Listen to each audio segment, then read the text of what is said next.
disgusting behavior. This is why you'll never get a man. Hello, and welcome back to the Point and Laugh podcast with your hosts, Skyler and Kaylynne. We have we've been through a lot since we last recorded. No, what I was saying earlier, this is like so not important or interesting, but guess what? I'm going to say it anyway, so buckle up. Men are allowed to do that on their podcasts. That's our excuse every time we say some stupid shit. We're just like, because it's a man true. would do it. Because it's true. No, I was driving here, and it's finally hot in LA. Thank God. Took long enough, literally halfway through July, and we're in the 90s. Like, I just feel like that should have happened earlier. Hard disagree. I'm just saying, I want that LA like 70s. Yeah. Like 80s maybe. 90s, it's like, I can only go so far. I'm not a lizard. But I'm saying, like, not necessarily that we want it, but like, that's the way Mother Nature desires. You know, like I feel like it should have been 90s in like June. I'm not like completely against the fact that it was a little bit cooler.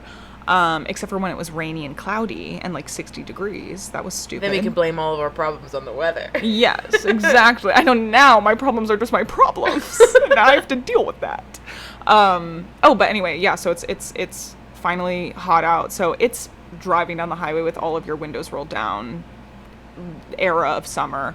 I need to start keeping like a scarf or something in my car because holy shit, I did end up rolling the windows up eventually because I was like, I can't be driving. This is unsafe because your hair is just like in your eyes. Yeah. And I'm like, wow, I am driving with like half blind. Yeah. I'm like, I can see things barely. Like every 2 seconds, both my eyes can close, and it'd be the same amount of vision. So I did end up rolling my windows up when I was like, this seems like a hazard. Oh shit, we have to turn the AC off. Oh no! I'm so sorry. Okay, drinky of the day. Oh my god, we both have our cheers. Wait. Oh, I might have splashed the microphone a little bit. We both have our San Pellegrinos. Cheers. Clink. Aww. I have aranciata, which is just orange. Is that orange in Italian? I would assume so. Yes, because mine is the same, but red. Aranciata rosa. No. When is the Italy trip, Kaylynne? When is it? They'll never know. I feel like everyone and their mother is in Italy right now, though. Yeah, a lot of people and like bitching about it. I wish it were me. That's like a new trend on TikTok is like all these people are going to Europe for the first time and being like, this is why Europe is awful and don't go. And I'm like, I've seen people do that with Paris. They're like unromanticizing Paris and they show like graffiti and trash on the street. And I'm like, what the fuck it's a city. It's a incredibly famous metropolitan area with like 1 million people living in it. Did you expect like Ratatouille? Literally. All the time? Yeah, speaking of like de-romanticizing places, I don't know. I feel like LA is already like pretty de-romanticized. Like I feel like a lot of people know the reality of LA. I've seen more anti-LA than I've ever seen pro-LA, which is why honestly I was like so scared shitless to move out here, is because I'm like, every single thing about LA that I've ever seen, read, watched, regardless, has always been like, this town is a killer. This town is a personality destroyer. This town will turn you into an asshole and everyone here sucks. Yeah. That I moved out here and I'm like, oh man, I'm gonna have a fucking miserable time. And then I met like my best friends and I'm like, oh.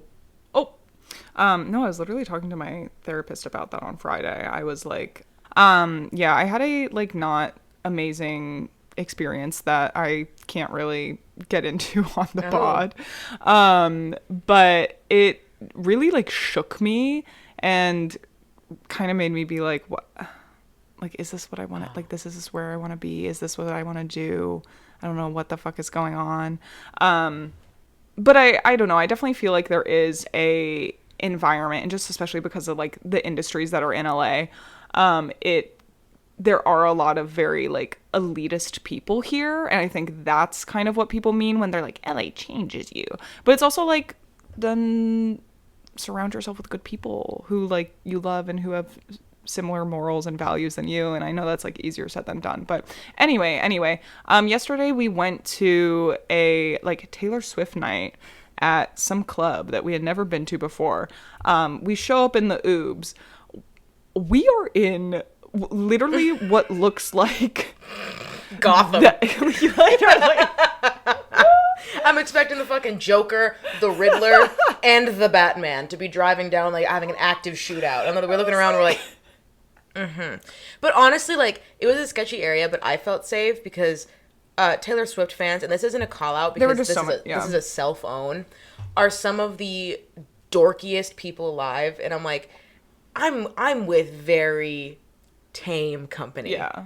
Well, that's the thing is, like, no one else was really around except for the people who, like, were going to the Taylor Swift night.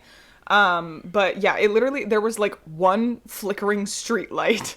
Every single building was black, covered like from bottom to top in graffiti, trash everywhere. Yeah, it was just like, it was just, it was very sketchy. I told her, I was like, I wonder if they like had to pick a venue that was in the middle of buttfuck nowhere because they knew the volume of having a ton of Taylor Swift fans in one enclosed building screaming at the top of their lungs. They're like, we can't afford noise complaints. Yeah. We have to put them in the organ harvesting factory so that way no one can hear these screams. Their screams. Yeah, and I like, listen, the DJ was trying her best. Like, nothing but love to the DJ. I think you did what you could. But here's the thing. Not every Taylor Swift, in fact, a lot of Taylor Swift songs are not like dance club songs. Yeah. Like, there's a lot of songs that you can like scream, sing to, and they're fun, and those were played. But then there's also a lot of like ballads, right? Mm-hmm. And like her like folk era. And like when those are being played, everyone's just kind of like swaying and they're like, yeah. And like singing along, but it's not like it brings down the vibe of like the joint because it's not like that's not what the energy is needing. No, definitely there are some Taylor Swift songs and I'm like, why don't you play this more in clubs? Like, yeah, you've got like a really like smooth dance beat, and I was like, yeah, this is fun. However, a lot of the people there weren't interested in dancing; they were interested in singing along, which is why like they were also playing the full versions of all of these songs, mm-hmm. even like. You know, when you go to a club and they're playing songs that you know, they won't play the whole thing. They'll play, like, you know, most of it, and then they'll transition to the next song or whatever. But no, it's like this DJ knew that if, like, she skimped out on any, like, the bridge of any of these songs, it would be a fight. And I just realized about, like, maybe hour 2 of me sitting here, I was like, you know what? This might be the dorkiest thing ever. Because, like... It had officially become so packed in this warehouse that, like, so I couldn't even really dance. Yeah. So, like, even if I wanted to, like, dance like a usual club setting, first of all, no one around me is dancing. So I look like the asshole for, like, trying to move my body in, like, a sardine environment when everyone else is good to just, like, hold their drinks and sing loudly. And I'm like, okay, I didn't volunteer for a Taylor Swift sing-along. I can do that for free in my car. Mm-hmm. AC all the way up. Yeah, I'm like, I turn into, frankly...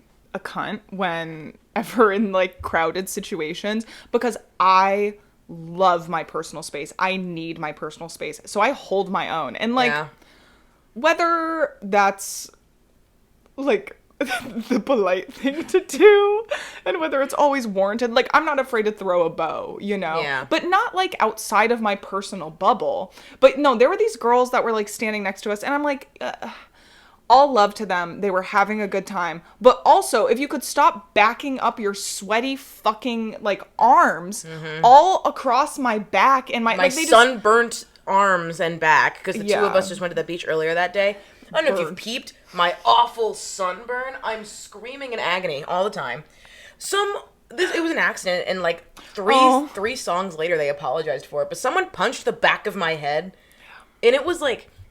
It was at, like, the beat drop of a song, so, like, I knew exactly why it happened. Like, right when I went up to, like, raise my arm, someone just, like, bump, and I, like, fell forward. And I'm like, ooh, ow. You're like, this isn't fun anymore. Ooh, ouch, ouch, owie, owie, ow, ow, ow, ow, ow. Well, it was fine. But, yeah, definitely, like, it was just Taylor Swift songs with, like, occasionally, like, a dance beat put on top of it through some sort of, like, program, whatever. And it's, like... I don't want to dance to shake it off. I don't want to. And the transitions were... They weren't. So garbage. They were so bad. They were so bad. Well, like she tried. She tried to do some transitions, but she was like transitioning from one song that like did not transition well into the next, and then like also she was trying to put like beats behind the songs, but the beats like didn't match up with the tempo of like the song, so it sounded wrong. It's like, what is happening? If I were to give a guesstimate, it's that the venue or whoever just had like a list of like, you will sing these songs and you will play these songs, make them work. Yeah. And it's like, sure, you have Style coming right after Maroon, and the Maroon's gonna feature right into Right Where You Left Me, and then that's gonna go into Willow, and it's this DJ is probably looking at the set list going, oh, okay. Yeah. I super don't know what you want me to do about that. But I'm also like, maybe you should have prepared a little more beforehand. I don't know. Am I a hater? Maybe I'm just a hater. But I think you might be. It wasn't good. No, like, it was not the best that it could have been. Yeah. It was better than the other Taylor Swift night that we went to. But I think that might be why. Is like we went to another like Taylor Swift themed night, but like they actually like a good DJ, and I think a lot of decent DJs in LA would be like, a Taylor Swift exclusive night. I'm not fucking doing that. People can get snobby about Taylor Swift, and you know what? Sometimes I'm like, so many of her songs get overplayed to the point where I'm like, I don't want to hear these anymore. But I feel like to find a DJ that was willing to sit there and do like 4 hours of the loudest set ever, I feel like they had to get like a level 1 DJ that's like, yeah, I can do that. For how much? And like all the good DJs are like, no, I'm not doing that. I have respect, self-respect as a DJ. as a DJ myself. Shall we get into it? Do you want to lead in? Because this is kind of your idea. So, I'm a hater, I'm cynical, and romance is dead. So, I saw this video, like, idea swimming around TikTok where it was basically like, do you think so-and-so rom-com couples, like, once the credits rolled, do you think they actually, like, are like ended up together, or if they were in your world are still together? And for some of it I'm like, okay, well that's no fun. Like so much of movies, like especially rom-coms, are like, don't think about that. Like the movie is over. Especially like, you know, I don't want to go to every like Hallmark Christmas movie and be like, I don't think they end up together. That's not the point. You're supposed to watch this and get those Christmas vibes, get the Christmas feeling, and then the movie is over. And you're not... If you were thinking during the rom-com, you've already lost the plot. You've failed. But it really got me thinking about, like the couples that from movies that people, like, I think our age care so deeply about. Like, you know, you got your classics, you got your 90s movies. I don't even really think rom-coms, but just, like, 90s movies in general that feature a romance as a huge part of it. And then I'm like, you see all of these on like merch, and like they keep showing up in like BuzzFeed articles as like most iconic. They keep showing up as like Halloween costumes, and then I'm like, And it really got me thinking, as a cynical jackass, if I could just sit there and go through everyone's like favorite movies that feature couples, for me to be like, in my professional opinion, I'm either going to diagnose you as bad or good. And it's all my personal opinion, but also I'm right. And going through, I want to say, like, sometimes I'll say, like, I think this couple ends up together. Not because I think they should be together, but because I think, based on what we know of these characters, because, like, movies and TV shows are different. I think that I said this to you before we even, like, kind of compiled our lists, is, like, you know, everyone knows that Ross and Rachel probably shouldn't have ended up together in Friends.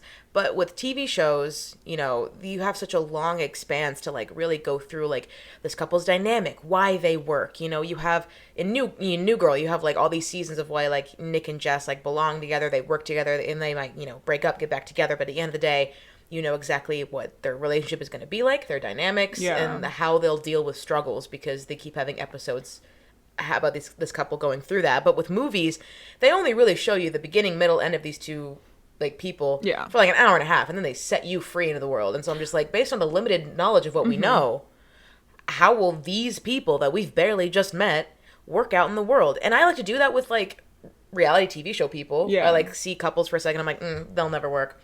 It makes it feel like a grandma sipping lemonade on a porch, being like, oh, they're bless their heart, they're not still together. No, I feel like so much of it too is like so many rom-coms are like the meet cute and the build up, right? Yeah. Like you don't really see them in a relationship together. You see when they finally get together, but that's usually when the movie ends. So it's and like there's like a misunderstanding. How do they work through the misunderstanding? Yeah. If they work through the misunderstanding shit bad, they're probably not gonna go through any conflict good. It's like, how will they communicate? Yeah, exactly.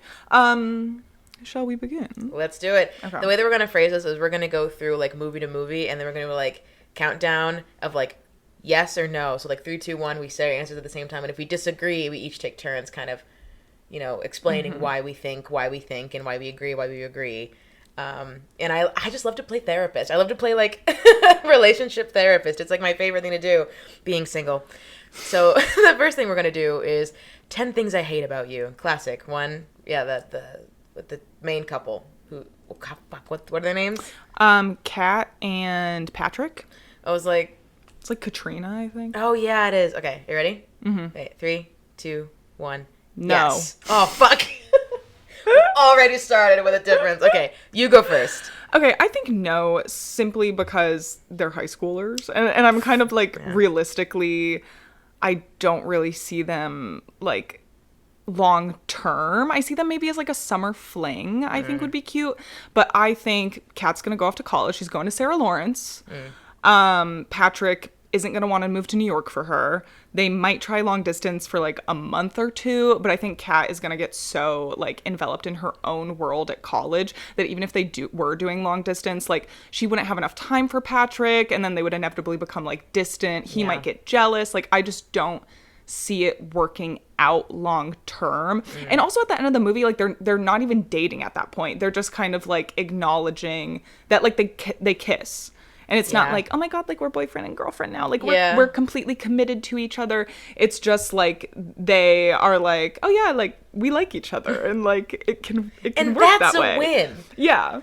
I said yes just because I think her like uber feminism of the movie is kind of revealed to be a front that she hides behind because she's embarrassed that she actually does want those like the patriarchal things like romance, marriage, being vulnerable with someone, etc. And I think also like as the movie goes on, he also turns out to be like a sweet guy that people always assume shit about because he likes to light joints with the Bunsen burners, and he's like your typical bad boy. And I always think he's like just a big softie on the inside. Maybe that's just me projecting. So I do think, like she might have put she's gonna go to college. I don't think he will, but I also think he's gonna be one of those people that's like, well, what else am I doing? Nothing's holding him to this one specific place. So I even kind of see him being like, what's New York like? I mean, he's a delinquent, adjacent, so I can kind of see that he has like nothing specific holding him back from just going off. And I think they are together, but they definitely had one of those like Vegas weddings with like an Elvis impersonator, and then they got like matching tattoos on their ass cheeks because they're very like, this is more of a partnership. I wouldn't call it a marriage per se, because she would definitely be like reading all these books about like a women's job is not in the home, and he'd be like, all right, like he like just doesn't super care one way or the other. He'd be like, all right, that's me trying to do a Heath Ledger accent. Everyone, all right, kill me. And then like they're the weed millennials, and like I don't think they have kids or anything, because I think she'd be like, no, and he'd be like, I don't care. Again, babe, do whatever it is that you want. They they light incense. They have the weed, the hippie house. So they're just like, namaste, come on in. You want to read the bell jar? She doesn't wear shoes. They go hiking. I almost feel like she is like, I kind of think that she might go off to college and like, just like interact with other people there and kind of realize that like there's more outside of like her hometown and the people there. I really don't think that they end up together. Dang, our first difference. The first one. I can feel our friendship is disintegrating as we speak. Threading out. All right, next we're going to do Clueless, and it's that main one with Cher and Josh and Paul Rudd. Yes, okay. Cher and Paul Rudd. 3, 2, 1. Absolutely no. not. Fuck that. Absolutely not. I think they'd be cute for a while. Just because like their dynamic isn't not cute, but I think their inevitable lifestyle differences would really grind that relationship down. Like, I know Cher becomes a better person by the end, but she never becomes like Mother Teresa. She's still going to want to shop. She's going to want to, quote, groom herself. She's still going to be like a valley girl.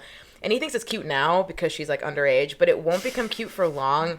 And I think it would really start to grind at him. And then she would like in turn resent him for like trying to control her or force her to be what he wants her to be. And plus I think they'd always be so sick over getting defensive over like, we're ex step siblings. Okay, guys, it's not. Yeah, they would just feel so tired of having to defend their own choices that I feel like after a while they'd be like, you want to just call this one off? Yeah.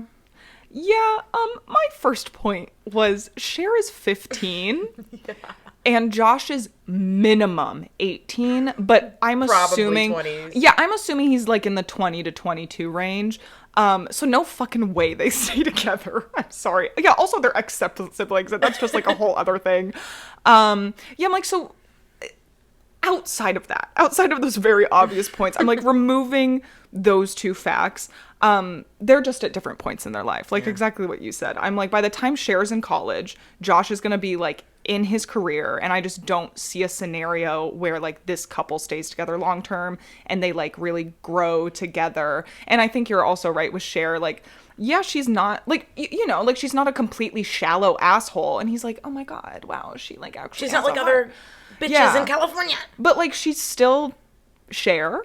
And I think a lot of the reasons why he, like, despised her kind of in the beginning, like, she still has at the end of the movie. Yeah, and I think he's kind of more in that, like, trance right now where he's like, oh, my God, maybe she's, like, not what I thought. And she's 15 and so youthful and hot. And I can manipulate her because, like, sorry, this is getting too much. But no, this is what, romance is dead. And that's what this episode is. But I don't see any scenario where they end up together. And frankly, I see a scenario where, like, he's the asshole in the end. Mm-hmm. And, like, I think he's going to want her to be a certain way or behave in certain ways. And then when he realizes that, like, she's not going to do that, he's going to get pissed off. Yeah. I still see she's going to end up with, like, a lawyer type. Yeah.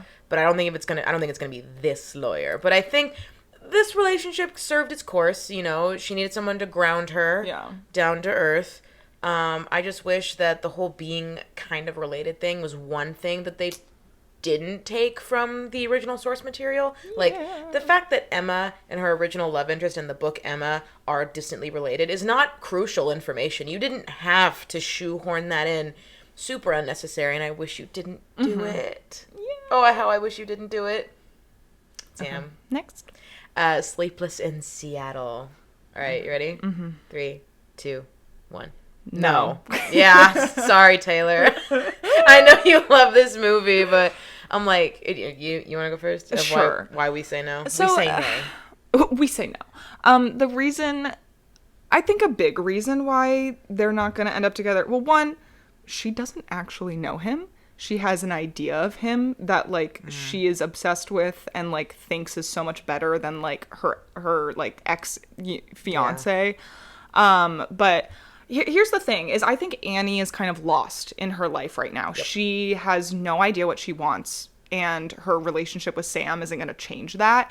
Mm-hmm. She was literally engaged. And, he might, like, he was a little dull, whatever. But, like, overall, he was caring and loving. And, like, obviously, I'm not saying you should, like, settle and just, like, stay with the man who's caring and loving, even if you don't like him. Yeah. But I think she was very easily, like, very quick to change to a different, like, relationship.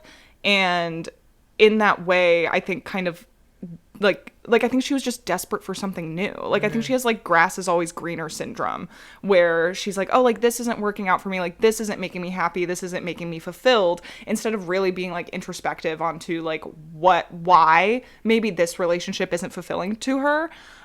She's just like, oh my God, no, it's this man. It's because I'm not meant to be with him. I'm meant to be with this man. Mm-hmm. Yeah, also she's like a little bit of a stalker, which is fine. And, like, the flaws of her ex-fiance aren't even flaws. Like, he wears, he has allergies? He has a snoring machine, and she goes, he has allergies. And she's just like, well, look at this fucking dweeb. And I'm like, I think maybe, like, it's like those things where if you get the ick so easily, you never actually liked them in the first place. Or like, damn, if him just like walking funny gave you the ick, it's like, you didn't actually, did you even like him? Yeah. Well, and I also think there's I mean, frankly, like, whatever, we remove her past relationship, there is not enough like evidence in the film that show, what is Tom Hanks' character's name? Sam. Oh, I already said that. Sam, or I just said it like earlier and I forgot. Sam and Annie, like, you like barely see them together. Yeah. So like you don't actually see what their relationship would be like, and there's like no evidence that they're compatible like at all. That's what I said. Cause like what? I said like, okay, Sleepless in Seattle, it's a cute movie, and it's only cute because we only really see the love story from Annie's side. Like we see why she would fall for Sam, but we don't actually see them interact until the very, very end. Sam does think that she's like a beautiful stranger in a crowded room like twice. So the potential is there for this to be like a fully mutual thing, but I think the whole situation at the end, when Sam realizes that what this woman did, and how he technically found her alone on the top of the Empire State Building holding his son's backpack after he literally flew across the country because he thought his son was pulling a Home Alone 2 Lost in New York and was lost in New York. I think it put a damper on the whole romance development. And like, we've seen Tom Hanks and Meg Ryan star together in rom-coms before or like after this, so as an audience, we just kind of assume that they'll have chemistry later on. But again, like, we don't actually see that happening. They only talk once at the very end, and it's one of those, like, stilted first date talks. Yeah. Which is like, hi, I'm Sam. And, like, you're like, oh, God. You're not giving me any confidence that this will last at all. And this movie's climax taking place in, like, New York City really hides the fact that they still live on opposite ends of the country. Yeah. Like, Sam still lives in Seattle, obviously. He's sleepless there. But Annie lives in Baltimore. So, like, will she move? And until then, like, how will long-distance dating work in the 90s? Like, how did that even... How much did landline phone call? Emails? Like, I think Sam might go for it a little bit just because he's a lonely man who misses his dead wife, and this woman got his young son's approval, which is very important to him. But yeah, I think Annie was just having a crisis moment and clung onto this very idealized version of romance because her current relationship got stale and boring. And I think if she wanted something new and exciting, Sam was not the option. He's still also, like, gonna be that dorky, boring guy, except now she feels trapped because he has a son. Yeah. That's what I was going to say too, is they are in completely different, like, states in their life. He just lost his wife. Well, I think I read the synopsis and it was like 16 months ago, like not that long ago. What? Yeah. I don't know. That's just like what it said, but I think, God. or it was like 16 months since they like moved to Seattle. Okay, I think. so recent enough. Yeah, so I don't know how long like his wife had been dead, but like it seems like maybe not that long, and like he has like what, a 6 or 8 year old kid. She's literally they're just in completely different places in their lives, and I just don't think logistically like it would work out. And I think he may also still, obviously be grieving his wife, and that's like an ongoing thing. Like, you don't just stop grieving someone who you love like immediately, or even ever, really. And I don't know if she would be like the person who can support him through that. Like, I don't see that at all. You know what's crazy about Sleepless in Seattle as a film is that one of the theses of the movie it poses is like true love, that just doesn't happen twice, and then they don't ever confirm that it does. Like, there's no proof that he had the exact same spark that he had with his dead wife that he does now with Annie. Like, this whole movie builds on this question of like, everyone knows that type of love doesn't happen twice. You only get it the once, and then they meet and you're expecting this like big thing, and then they just kind of, the movie ends and you're like, movie, you forgot to tell me do you even have an answer? Yeah, like, did you answer your question? If it can't happen twice? I mean, because then it sucks because, like, if I'm not rooting for this couple, it's like, I'm like, no, it only happens once. Like, I don't actually think that's true, but, like, maybe just in this circumstance, in this one time, I don't think this is the case. I just think they're both very desperate people who needed comfort desperately. And I hope they find it with other people. Yeah. Agreed. Speaking of Meg Ryan and Tom Hanks, we've got You've Got Mail. 3, 2, 1. No. Yes. Fuck no. Are you fucking serious? I literally wrote, I'm like, this might be controversial, but okay. I think they could. I'm gonna go okay, first. You go first. These bitches remind me of those, like, he's a staunch conservative, she's an intense liberal, and they've been together for 20 years. How? Mm-hmm. Oh, because they just refuse to mention their fundamental differences, and they won't talk about anything the other has done to hurt them. Mm-hmm. Like, I think this is one of those rom-coms where I'm watching it, and I go, these people do not belong together. She will resent the fuck out of him in like 3 months, and he will grow so tired of her, maybe faster. To be fair, I've only watched this rom-com maybe twice in my life, so maybe like there are little emails back and forth where it's like, I saw a butterfly today and I couldn't help but notice, and I'm like, oh, I don't give a fuck, you're destroying her parents' business. I don't care what you think about New York society. And these little, like, the fucking AO3 dial-up sound where they're like emailing back and forth, and I'm like, I don't know about that. And then, like, they're just genuinely, from her end, she just doesn't like him for majority of the movie, and then he's like, surprise, it was me, I was your secret pen pal, and she goes, I wished it was you. And I'm like, when? You forgot to tell me. You forgot to tell me when you were in a realistic world. He'd be like, it was me, I'm your pen pal, and she would go, that scene from Mrs. Doubtfire, where she'd be like, the whole time. Like, she'd throw a fit. So here's my reasoning. Because I think this is one of the, like, few rom-coms that actually, like, shows their compatibility, like, through the emails and stuff. Like, you really see that they can have, like, deep conversations and, like, get along. And here's the thing. There's this whole part where, like, she kind of realizes that, like, she's not keeping the bookstore open because it's her passion. She's keeping the bookstore open because it's, like, it was her mom's, right? Yeah. And she wants to keep it open in her mom's memory. But then at the same time, she's kind of like, but that's not... It's like those movies where it's like, it was never my dream. It was your dream, Dad.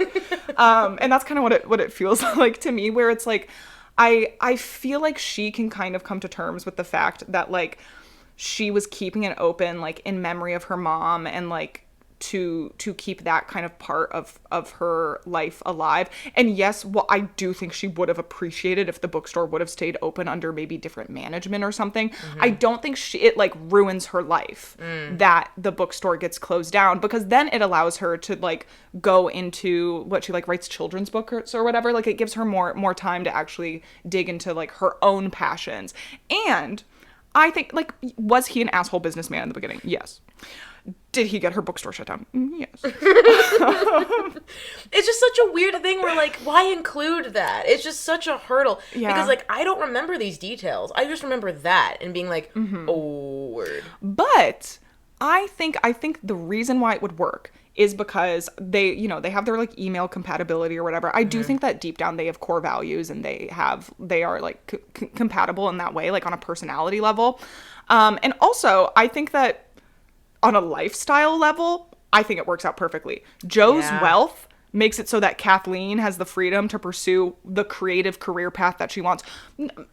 Most children's books writers, like, are not making a killing, you know, like, a New York City baby. Yeah. So I'm like, I feel like their lifestyles actually kind of work out well, because she can just, like, be at home, you know, illustrating her books, writing her children's books, like, fulfilling her passions in that way. And then he's doing whatever, shutting down more independent bookstores.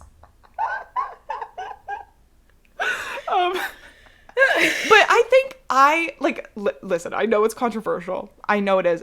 I see it. I see it. You know what? I'll concede that it might be one of those things where, like, it might be that the couple is together, and I would be just, like, her friend being like, yeah, bitch, leave Tom Hanks. Yeah, I'm like, that's the thing. I don't know if it's the right choice. Like, fair. But fair. I'm giving it. This is the first time that I will concede my side. I see where you're going on it. Okay. 13 going on 30. Okay. All right. 3, 2, 1. Yes. Yay! Yay! Who says love is dead? You want to go? Yeah, I mean, well, first of all, we literally see them getting married in the future. So we know it works out. So, like, we know that even when she goes back in time, like, they do still end up together.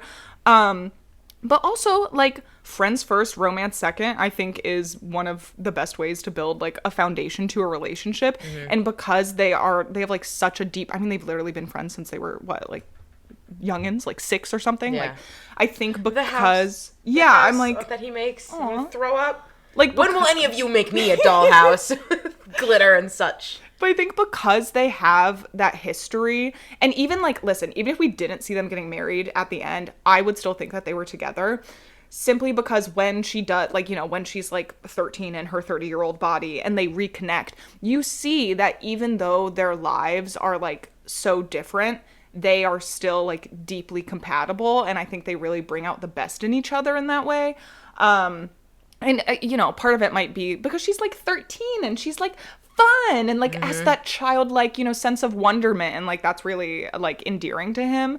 But I do think that they would, like, grow well together. And listen, you will not hear this from me often because most of the, like, rom-coms that we have that are based in high school, I'm like, no. Simply because I'm like, when, like, very rarely does that end up working out. But I see it. I give him 2 big thumbs up. I also put yes, but I picture that they hit a rough patch. And that's because of what you said. It's like, it is weird that she's like a 13-year-old piloting Jennifer Gardner's body, and this 30-year-old man goes, wow, I love you, Jenna. Like, sir, I know you don't know that she's 13, but she still is 13, and she's acting 13. Why are you falling for a 13-year-old's mannerisms, maturity, vibes? Yeah. So, like, I do think they have a connection and they would grow together, like you were saying, but I can see them going through a period of time where Matt would be like, Jenna, it's like I don't recognize you anymore. What happened to that 13-year-old I knew all those years ago that was fun and just jumped into things head first? And she'd be like, because I'm 29, like, organically, Matt. Yeah.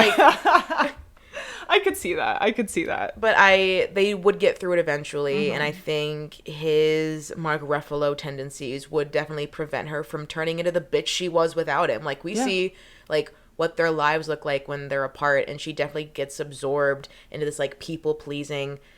She, like, never grows up out of being 13 when she's without him, because she turns into, like, I want to appease the popular people. Yeah. And that complex never leaves her. But he's the one where it's, like, that's the power of, like, you know, being friends and being together with, like, who the popular kids consider to be a dork. Where it's, like, you suddenly choose, like, happiness and authenticity over what would be hot, trendy all the time. And I think she at least needs that, and he would need someone to, like, I don't know, give his life direction, because he seems to be kind of go with the flow kind of guy anyway, that he would need someone to have, like, a steady hand to, like, encourage him to do things.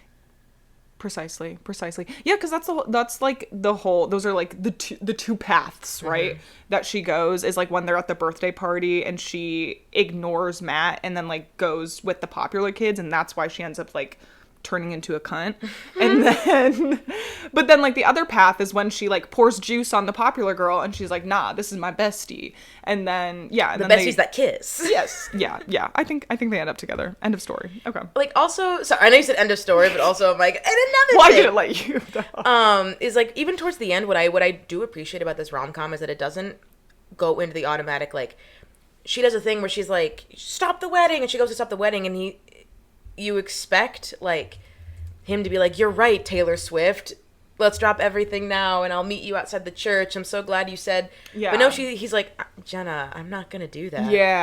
And I'm just like, what a solid guy that he's like, I have loyalty, I have whatever. And he has a backbone.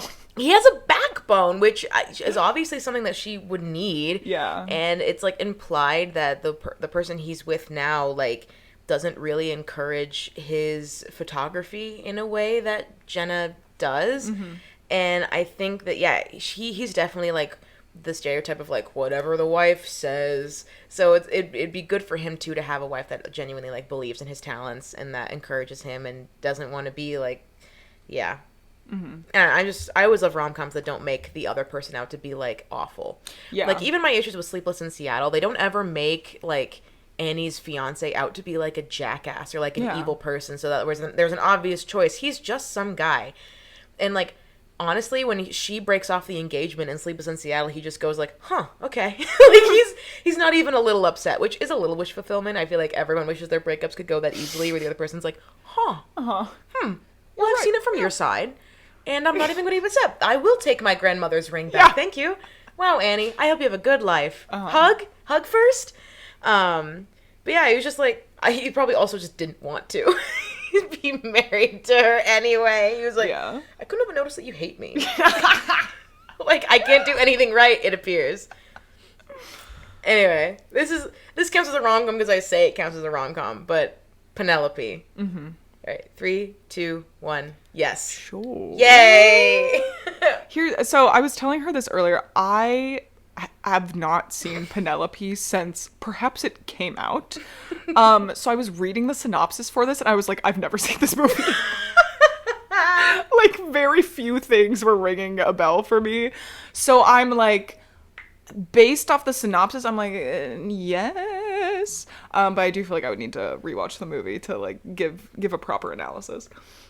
So I genuinely think these bitches grow old together. Mm-hmm. Like, I think she has some pretty intense baggage and some serious commitment issues. Like, literally for so many years of her life, she would put herself out there, and men, the joke was like, would run away screaming, throw themselves out the window, like try to kill themselves because, and then the one time she was like, marry me, he goes, no. So I think she would always be waiting for the shoe to drop. She'd always be waiting for things to go wrong. She would always wait for things to go back, even towards the end when, like, she has her magical transformation of self-love. She's staring at herself in the mirror, and her mom's like, it won't grow back, I'm also waiting for it. Mm-hmm. So I think Penelope is definitely a damaged individual and who needs therapy immediately. And she might even wear him down a little bit by being like, I've been locked up forever and I want to see the world. And him being like, you're a teacher and I'm broke. We have no money to see the world. But I like to headcanon that he does end up making it as a musician. They don't confirm this, just that he was about to move and right at the last minute she goes, don't move, it's me. And then they make out. So I like to imagine that he does make it as a musician eventually, and they become one of those like van life people, because she can substitute anywhere into whatever town he's camped up at, and also they're just like adorable in general. And if they needed to do long distance for any period of time, they could absolutely make that work, considering he met her through just her voice talking over a speakerphone anyway. So like it would suck, but I think he'd be like, oh man, it's so hard hearing just your voice and not being able to like touch you or see you, because she'd be like, you should be used to this. Yeah. This is how like, we met. We've been here before. And also we're adding Penelope to the queue of movies I'm going to force you to watch. Yeah. So I also noted that I'm dumb and just realized today that Penelope was played by Christina Ricci. Yeah. Did not put that one together. I don't know why. I don't know if it was like the nose, like really, I was like, that's a different person. But yeah, just realized that today. Yeah, again, I don't know enough to know like what their dynamic is, but you said that they're very cute, so I'm trusting you, and I think that they're good.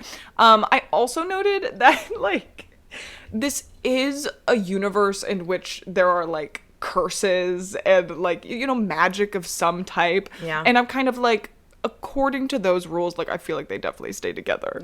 Like, is there even divorce in that realm? This like, is a happily ever after zone. Dog. There's so I'm like, witches. I think they stay together.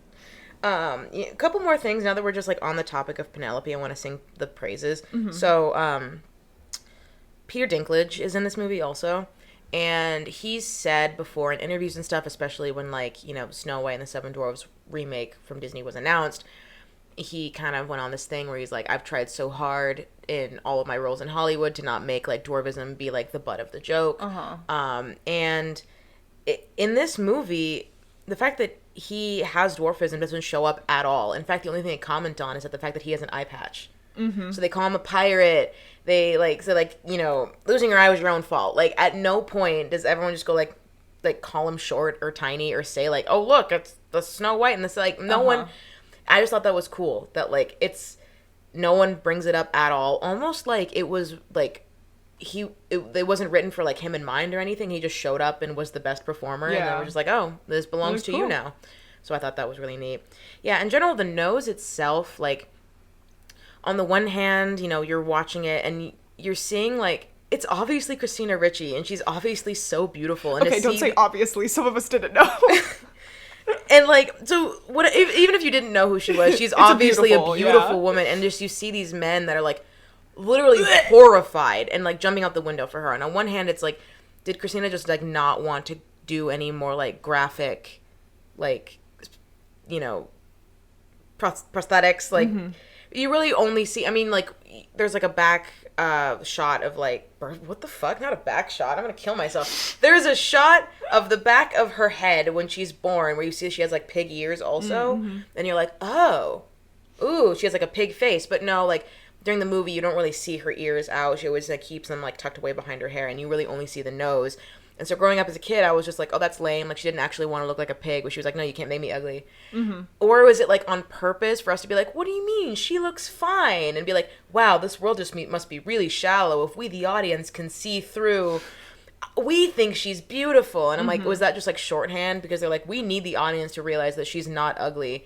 And it's just this world that's mean, or is it just like a laziness where they're like, we can't make our lead actually hideous? I need like a Nanny McPhee type. Yes. Like that. Oh, that's a good one. Anyway. Do the couple of Nanny McPhee. is there a couple of Nanny McPhee? Nanny McPhee and me. All right, now we're going to go through to all the boys I've loved before. This is a little cheating because like 3 movies. I've only seen the first one, so my opinion is solely based on the first one. And again, I really do not remember anything from it. I remember bits and pieces from the trilogy. I'll be honest. I'm not like you watched all 3. Okay, yeah. Okay, so mine is just based on the first movie and the synopsis that I've read. Okay. All right, let's do this. Okay. 3, 2, 1. No. Yay. We're not haters. No. Well, maybe a little, but. Again, this is another one where I'm like high school, like they're not getting married, they're not staying together. Also, am I correct in that Josh is Laura Jean's sister's ex?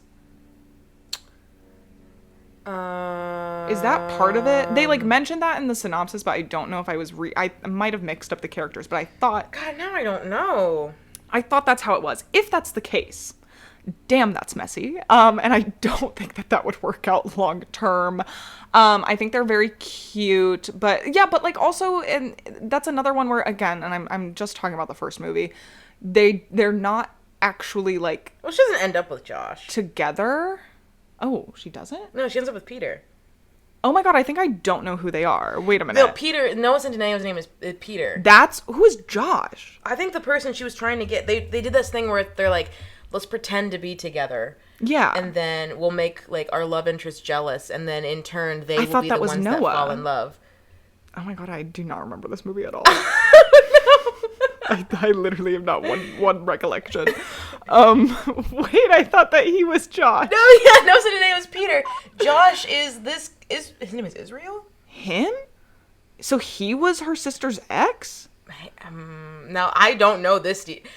This is literally, let me pull up. Plot synopsis now. Let me pull up the synopsis because I swear this is what it said. Oh, yeah, no, there is. I guess I just read this and assumed that Josh was... Yeah, her latest letter is to her childhood friend Josh, who's dating her older sister Margot. When Margot moves to college, she breaks up with Josh. Laura Jean has always had a crush on Josh and decides it would not be okay to date him. So I guess I read that and assumed that Josh was Noah Centineo. Well, then I don't know what my opinion is. I guess my opinion is still no because high school. Yeah. Look... The couple themselves are cute, and this is, like, nothing against the movies, but I just think this might be one of those first love stories and not, like, a forever love story. Like, they end the third one by going to different colleges, and that is usually a couple crusher, and they're just such a realistic high school couple that makes it really good for the movies, because you're like, oh my gosh, like, this is almost like a realistic, like, how couples go. I mean, there's obviously, like, the miscommunication and the, no, it wasn't like that, and the fake dating, which is movie, but the dynamic is very realistic and down to earth. But unfortunately, that realism is a double-edged sword because I see them in all the other high school couples that I know who have since broken up already. Yeah. Like, I think and like, she's such a, like, a wistful person that I think she'd definitely be that one that, like, writes him a letter being like, I'm so thankful for you. You taught me what love is, but I think I'm going to let you free on your journey. I'll never forget the lessons we've learned. Like, she'd be that dramatic hoe that I am. And actually, like, tell him all these things, and he would just be like, damn. I think he would be beaten up over her, because I think he's definitely like a, Covey, come on. You're like my girl. And she'd be like, I'm in New York. Can't hear you over being in New York. Why is it always New York? It is always New York. The holiday. Okay. So let's do both couples. So first we're going to do you want to do Graham and Amanda? Sure. Sure. Right. Okay. Graham and Amanda. Which is Cameron Diaz and Jude Law. Thank you. I was going to be like, just throwing out names like anyone knows who these people are. Offer it. All right. 3, 2, 1. Yes. No. God damn it. Okay. You go. Defend yourself. Okay. Here's the thing. I think that they complement each other really well. I am like such a sucker for like, not even a sucker. I just feel like a lot of relationships work well when you have two people who like may seem kind of different, but like because of their differences, they balance each other out really well. And I think that they balance each other out really well. And also I think Amanda makes enough money that logistically, like, she could probably move Graham and his kids like to LA if they wanted to, or she could move to England if she wanted to. And she like gets along with the family. Like maybe this is just me like wishful thinking, but like I think if they really wanted to, they would make it work. On the other hand, though, if I'm playing devil's advocate to myself, Amanda is part of her character is that she's very like logistical and kind of like tight, like a tight ass, and relatable. Sometimes literally. Yeah. And I think maybe because of that, she might be like, no, like this was fun, but like we have to go back to the real world. Like we have to go back to our real lives. And then Jude Law would be like, no, but I love you. And then like, love isn't enough, Graham. Yeah, exactly. So I'm like, I guess I could see it going either way, but like in my heart, I'm like, yes, I think they do. Yeah, this couple is like one of those pairings that only work in a Christmas rom-com that like Hallmark, like she's a working girl in the big city and she finds this literal, actual perfect man whose only flaw is that he's secretly a devoted, adorable girl dad, and he's even hotter with glasses on. And then that cynical working girl learns the value of Christmas and in family and connecting, the end. And then like once you step back for a second, you're like, wait, how's this gonna work? Like, she's a movie trailer producer. That's her official job. And like yesterday, I think those guys could work anywhere. But like in 2006, like how good was video conferencing in 2006? And like the time difference would mean like crazy hours for her. And then also like I just don't see her suddenly being like, yep, I'm the mom who stepped up. Like I see her definitely struggling with that. And he's also a widower. Like, I don't know again if they're like specified how long ago the mom died, but he's like I guess I assume it's been a couple years, but yeah, you're right. Most of what he was basically, he's like, I'm so overwhelmed here that like these girls are all my life. And he would definitely be like, oh, so now that you're around, partner whom I love, I would really love it if you would take some of this off my plate and bond with my daughters. And I just see her being such like a, like the tracksuit stepmom, really having like an issue connecting with these like youths. But doesn't she gets along with them in the movie? She does. That's like she gets along. And I think I guess maybe not long term, you think? Yeah. Okay. Like, yeah, you watch The Holiday and you go like, yeah, they end up together forever and ever, and then the credits roll and you realize that it was just you that was obsessed with Jude Law. It was just you. You would make it work with Jude Law, the adorable mom. Like, I'm suddenly deaf. I can't hear. I don't know what you just said. There's just this woman who's a career girl who flies from LA to a cottage in England and finds Jude Law. She could make that work. And I'm like, who among us, frankly? So yeah, I definitely, like, I see her purpose as like an insert character being like, who among us don't feel cranky and cynical sometimes, who would love a Jude Law packaged in a fucking cozy sweater. Yeah. Perfect handwritten, like, hand-wrapped just for us, for him to have this growly accent and be like, I love you, actually. And be like, But as far as, like, yeah, from her end, I think she even does try to break it off. She's like, let's get real. Like, yeah, we gotta stop. And then she's like, maybe I do believe in romance. And then I'm like, I don't know how much longer that would. And even at the end, she's like, I guess I can stay through New Year's. And then kind of implying that, like, she has to go back. Yeah, so this might be one of those, like, maybe this is my turn to concede. I'm like, I want them to be together so bad. Because we want it to work. I know, but I think logistically you're right. I think it probably wouldn't. But I think that they're meant to be, okay? Yeah, I think someone needs to get their head out of their ass. Someone. So the holiday, you get a 2-for-1. This one is Iris and Miles, which is Kate Winslet and Jack Black. All right, 3, 2, 1. No. Yes, go fuck yourself. If we don't start agreeing on we have opposite opinions on both of these couples. I'm gonna go me. Okay. Me. I'm gonna defend it. So these bitches are adorable, and like logistically, as far as like because the two women, you know, Iris and right, Amanda. Yeah. Yes, they switch, and I think Amanda has a harder time acclimating to England than Iris does in LA. Yeah. Like I think she. Well. Sorry, to be fair, Iris is also in this, like, stunning mansion in, true. like, the Hollywood Hills. Amanda's in a fucking Snow White cottage. Listen, she's in an adorable cottage, but it's also, like, kind of in the middle of nowhere, covered in snow. Like, she literally, like, falls on her ass multiple times just trying to get to the cottage. Like, Fair. she's, like, constantly up by the fireplace. Like, I do think the standard of living is, like, a little different. Fair. But like she meets her old man friend and she gets like I feel like she's more acclimated to LA. There's less of a culture shock. Like the butt of the joke being like a culture shock doesn't really happen for Iris like it does with Amanda. So I kind of see Iris moving to LA actually. Yeah, she's immediately like, bitch, you have a jacuzzi? It, like, because what's holding her to England? Aside of, like, she's close with her family, but, like, she has to get, like, she's been under the thumb of this creep-ass, like, boss of hers that's been stringing her along for God knows how long. She might want a fresh start on the opposite end of the world.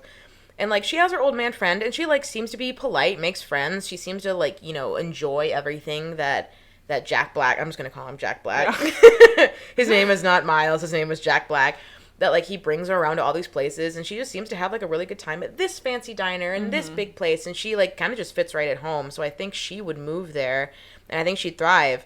And I just think Miles is, like, a great guy for her. I think they have really adorable chemistry. They work super well, and in general, like, why the fuck wasn't Jack Black in more rom-coms? So true. Cowards. It's fat phobia and cowardry. That's not a word, but I'm making it a word. Cowardry? Cowardry? Full of coward? You're full of cowardice. Thank you. So my main point for this is not that I don't think they would work well together, but I don't know if the timing is right. Because he's like, when they meet, he's like still with his girlfriend. Oh, yeah. And then he finds out that she's like cheating on him or whatever. And then like, but like, I think he's still, like, I think he needs to heal from that a little bit. Because even throughout the movie, even when they're together, like, he's still kind of caught up in like what his ex is doing a lot of the time. And I just don't know if like that exact place and time he is ready for like the love of his life, you know, like I want them to work out, and I do think they're adorable together and like have great chemistry, but I don't know if he is at a place in his life where like he can just move on like that, you know? Yeah, I would even maybe, would you concede as a in the, like, not now but eventually? Yes, I think that they could reconnect, absolutely. Especially because like I just see her as an LA girly more than I can see Amanda being an English girly. Yeah, I mean, that's fair. Yeah, Amanda would be like, here's the thing. What the fuck is a kilometer? I think Graham and his kids move out to LA. Iris also moves out to LA, and then everyone's in LA. Yeah, their family is in LA. Everyone's happy. I think it could work. I think it could work out. Our solution is like just everyone moves to LA. What is the problem? Why aren't all of you in LA already? No. Now we're gonna do The Proposal, and that's the one with Sandra Bullock and Ryan Reynolds. Okay, 3, 2, 1. No. Yes, motherfucker. Okay, you can go first because I needed to get used to them. Okay. So I'm gonna be on the defensive. Here's the thing. I'm not like diehard for my opinion as it stands currently. What's that like? I just think given the information I know about The Proposal, which again, like, I have seen it a few times. I think I've seen it like twice. I haven't seen it in a bit. So maybe I just need to be like reminded of their dynamic. But like, she literally blackmailed him into like proposing. Yep. And they also just have a very large power imbalance as it is. Yeah. Which I think would eventually bubble up and push them apart. I see Andrew possibly growing to resent her, or that he would want her to make like these major life changes that she wouldn't be willing to make because she's like, no, I'm already like far along in my career. I'm a fucking CEO. She's like, I'm doing just fine. Like, I don't need you to come in and tell me how to live my life.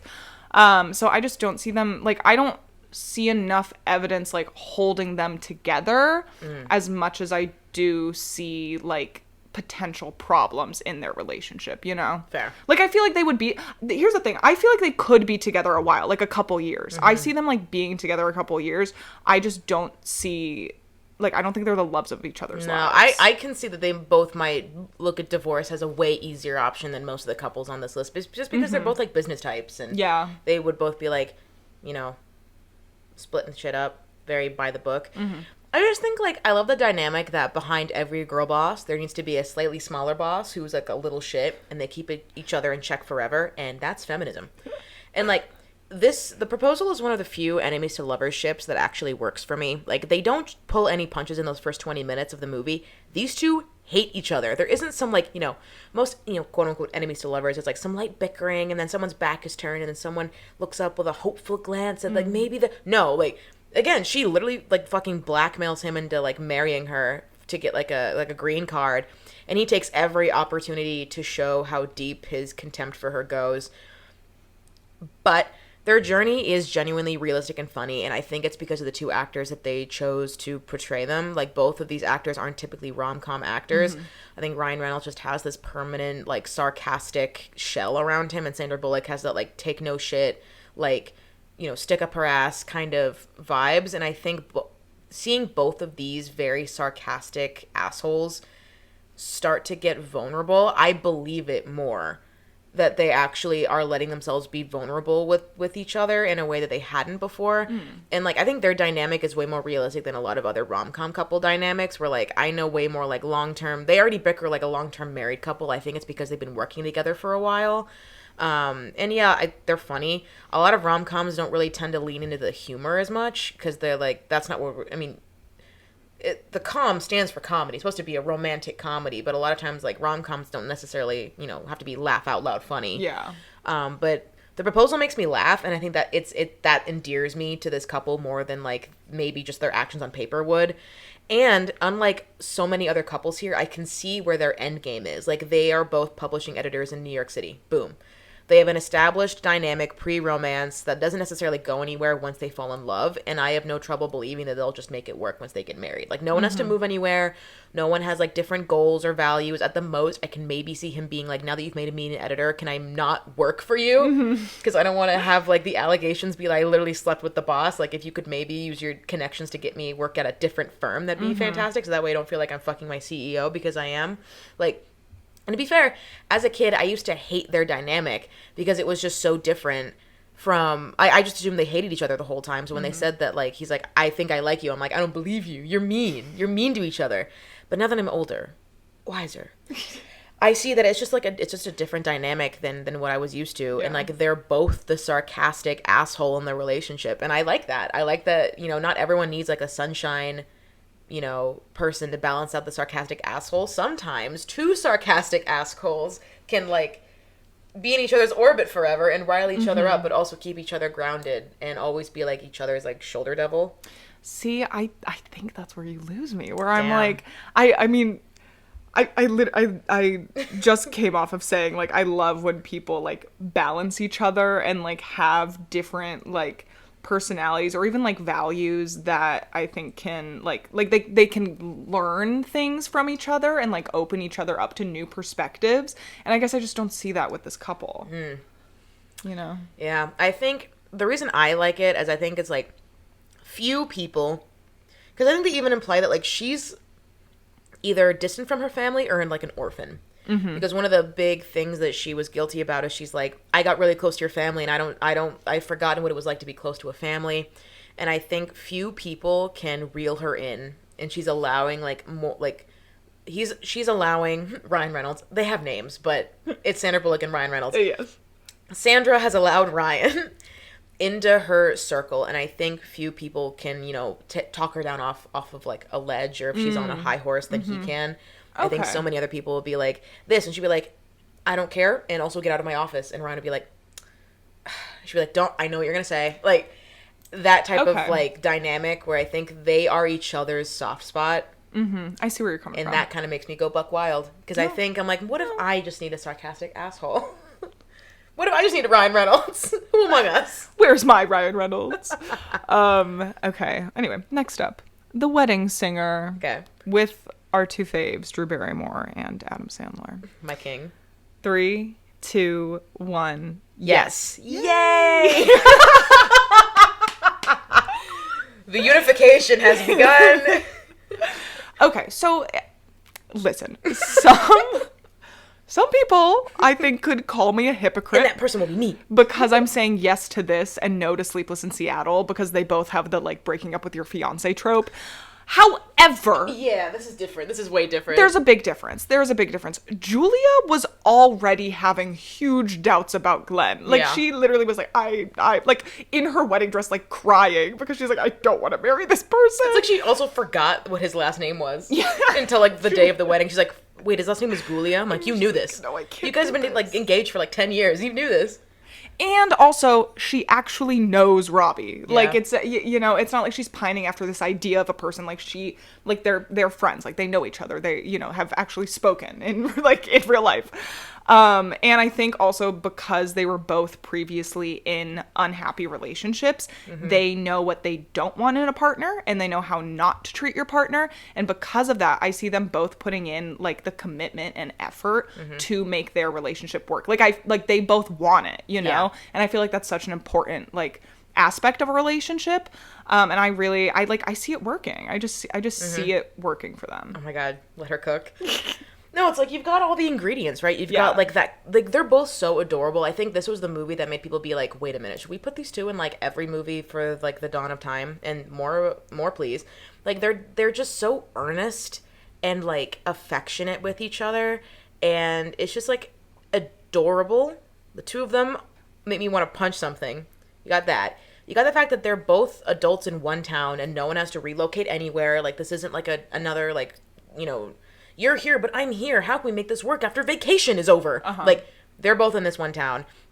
You've got the time period, making it more likely that even if they have any problems down the road, they'll just live with them and not get divorced. Like, this is the most cut, dry, permanent rom-com couple of the bunch. At most, they kind of imply at the end of the movie that Robbie might actually become a famous songwriter. Billy Idol's like, I'm gonna talk to those LA people about you when I land. And he's like, can I kiss her first? And you're like, ee. But there's no indication that they'd need to move to LA if you're a songwriter. And even if they did, so? Like, neither one of them really show a loyalty to this one specific hometown. Julia just moved there not too long before the movie even starts. Robbie does say that town that they're in is, like, it's the perfect place to raise a family. But that could be miles away. Like, these bitches grow old together, and I will die on that hill. He sings a song about how nice it would be to grow old together. So, like... And I see it, and I genuinely believe it. So few rom-coms where I'm like, and then they grow old together. I'm like, horse shit, yeah, right. But for just some reason, these two, I'm like, forever and ever and ever, amen. Okay, next up, Grease. And there's like 5 couples in Grease, but we're only gonna do them. We all know what we're here for. We don't. No one else know Rizzo and Kaniki. By the way, just quick round. No. Fucking Frenchie and what's his name? Actually, probably. The fucking rest of the pink. Who gives a shit? This is Danny and Sandy. Only. Yes. Yeah. Okay, ready? 3, 2, 1. Yes. Oh my God! Wait. So this is my exception. We both said, "Hear me out." Yes, they're in high school, but it's the 50s. Literally. Fuck. I'm like, they are graduating high school and immediately going to the chapel. Like, yeah. Like, she is graduating in her wedding gown. The reason that they're driving off into the sunset, they're driving to the church. Yeah, like, I think, listen, do I think they should stay together? Fuck is a no. different question. Yeah, that's... But do I think they do stay together? Yeah, I think they definitely get married at like 18, and then inevitably probably grow to hate each other. But neither of them are going to get a divorce because they have 1950s values of marriage, and they see divorce as like not an option. Yeah. And like I guess kind of at the end of like Grease, they both show that they're willing to like compromise in order to be together. So like they are committed despite everyone telling them that it's a bad idea. Because it is. Yes. So it's like they still choose each other at the end. But like frankly, that can only get you so far. Yeah. So I think that they get married. I think that they grow to hate each other and then stay bitter and divorced. Or bitter and married, sorry. Yeah. No, even as a kid, I always resented that because everyone's like, "Nuh-uh," because, Grease gets so much flack for the Sandy transformation scene, and until I really looked into it, I was also like that too, where I would be like, people would be like, well, Danny was willing to change too, and I'm like, no, because in the ending scene, she's all dolled up in her greaser get out, he's wearing a Letterman jacket that he immediately takes off. Like, and also, if he was supposed to have changed, he acts exactly the same the whole movie, and then like at the last 2 minutes he's like, hey guys, I lettered in track. You're like, okay. And they're like, Danny's to go turn jock, and I'm like, okay. Well, was she asking for a jock? I think she was just asking you to like her. Yeah Shocker. That's and then like his proof that he changed, that shit flies off his body the second the ending. And to be fair, like, there's not much that she could even take off. Olivia Newton-John said in interviews that they had to, like, zip her, like, they had to sew her into that black leather thing while she was standing. So I don't even think, even if she wanted to take off her outfit, just... Not happening. No. Not without a seam ripper. And again, like, you and I are on the same page. I didn't say I wanted them to stay together. And, like, he's a delinquent. This is the 50s. Like, I don't think divorce was on the table ever. Like... They're married right out of high school, right when they're expected to get married. Danny gets a job at, like, a mechanic, place somewhere. Sandy becomes a housewife to this tiny little house that they can still afford because it's the 50s. And maybe her parents are disappointed that their daughter chose a delinquent, and they send her some money every month to keep them afloat. And they have, like, 3 kids because Danny doesn't wear condoms because he's too cool to wear them. And there's no such thing as birth control, and they can't fucking afford it even if it was a thing. And then they just... turn into those parents in the 70s where the dad is balding and the mom goes to Tupperware parties and then they die sad. Yeah. And they keep looking through the yearbooks being like, oh, where'd Danny go? Go from the 50s to the 60s. Hairspray. All right, you ready? Yeah. 3, 2, 1. Yes. No. Mine's with like a question mark. Okay. My whole reasoning is just like, there is not enough evidence in the movie to make me like believe that they're like meant for each other and believe and like really see them together like in the future. I'm not saying that like they couldn't work together. I feel like they probably could. I just don't think that there is enough like to go off of, in my opinion, to like have a definitive answer. It's so, because I agree with you. At the same time, it's the 60s where it's like, how much did they need? Mm-hmm. And it's like, my favorite part of Hairspray is when the movie ends right before the cops are on the stage and take Tracy to jail for assaulting a police officer. That's still the movie ends with the police in the wings. Mm-hmm. They are waiting for a commercial to go on the stage. Tracy is going to go to jail. Like, that is not... Do you think just cutting away to the credits will make me forget that she's going to go to jail for assaulting an officer? They've been looking for her. That's not made up. Do you think they're just going to drop the charges? They're like, oh, well... Power of dance compels us. But yes, I think they do, but I don't think it's immediate. Like, Tracy will go to jail for a little bit. And I just think that Link's spine is made of jelly. He'd be like, Trace, believe me, I'm with the movement. But this march is on the same day as this dancing telethon I'm doing. I just don't think I can make this one swing, baby girl. I think Tracy does that thing that some like badass grandparents did where they like had their 60s activist phase where like they go to jail, they go to sit-ins, protests, they get their mugshots taken, but then like the 70s hit and then they kind of chill out a little bit. Mm-hmm. And I think Tracy will have settled down and Link will have done regional theater dancing for a while and they'll get back together once everything's a little quieter because again, I'm like, they had enough of a connection. It was the 60s. Like, childhood sweethearts were a very popular way of marriage. And it's like, if you had that connection then, you probably have it now. I just think it's a yes, eventually. Like, they are together at the end of the movie. They'll take a little break while Tracy does her activism. Because, again, it's like, while I do think our girl's with it, like, I do think at the end of the day, she's still, like, she's not going to make this a lifetime pursuit.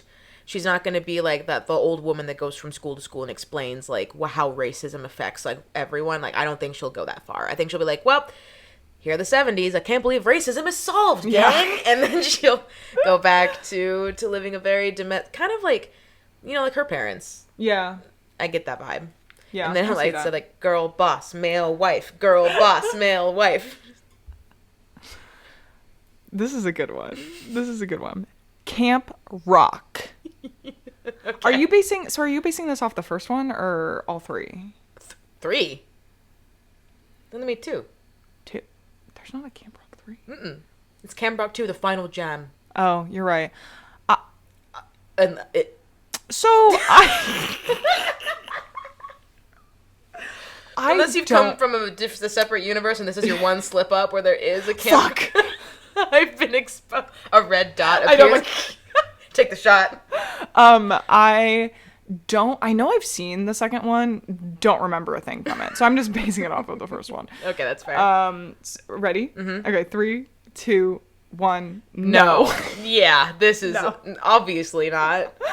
Yeah. Number 1, high school. I told you that was going to be my reasoning for a lot of these.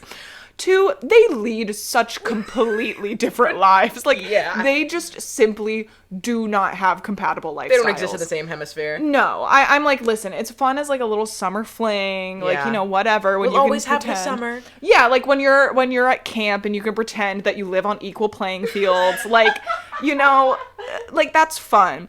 In the real world, he is literally a rock star and she's just some teenage girl. Like, I just do not see a universe where they end up making it work long term.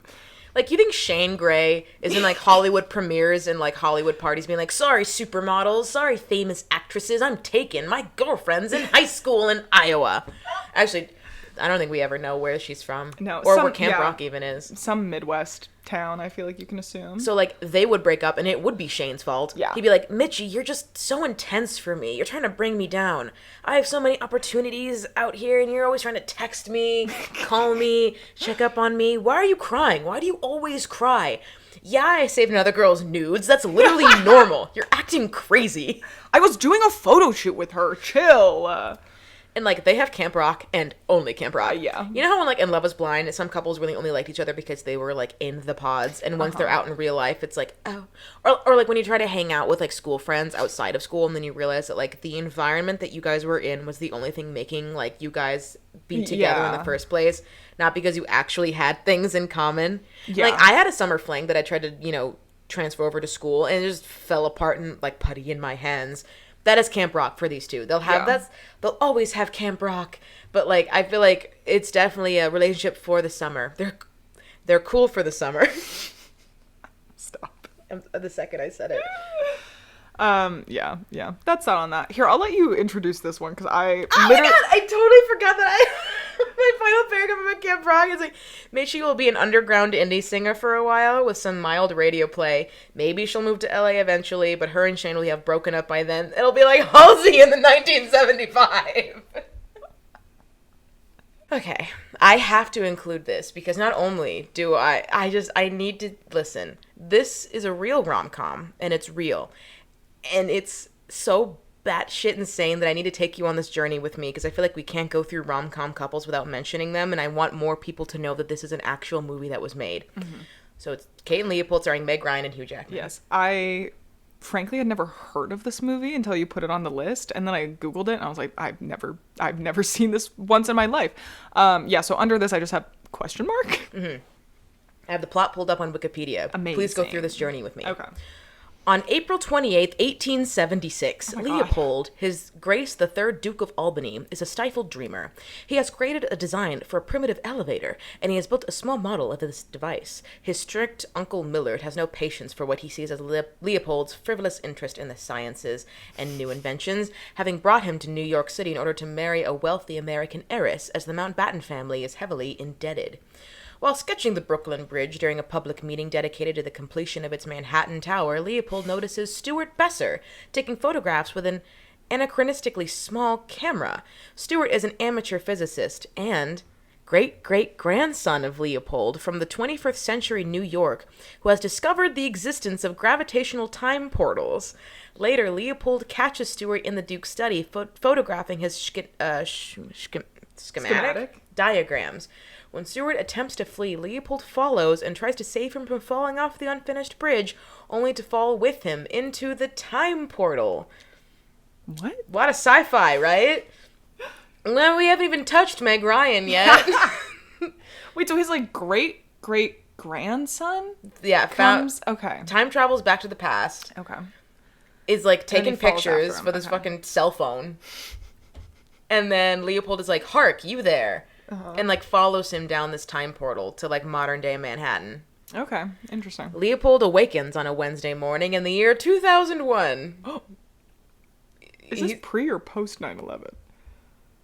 What month is it?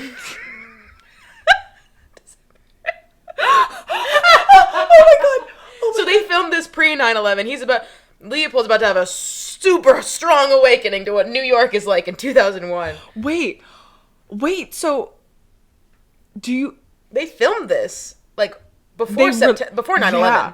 Oh my god. Wait, so it was filmed, this is insane. It was filmed pre 9/11 but released post 9/11. Yeah, I wonder why people didn't see it. Oh no. Do you think the American public has a stomach for movies that take place in New York in this time? Ooh, okay. He awakens in Stewart's apartment in Manhattan. Stewart explains that the portal they have traveled through has closed but will reopen in the next Monday. It has a schedule, okay. Until which Leopold should stay in Stewart's apartment. Yeah.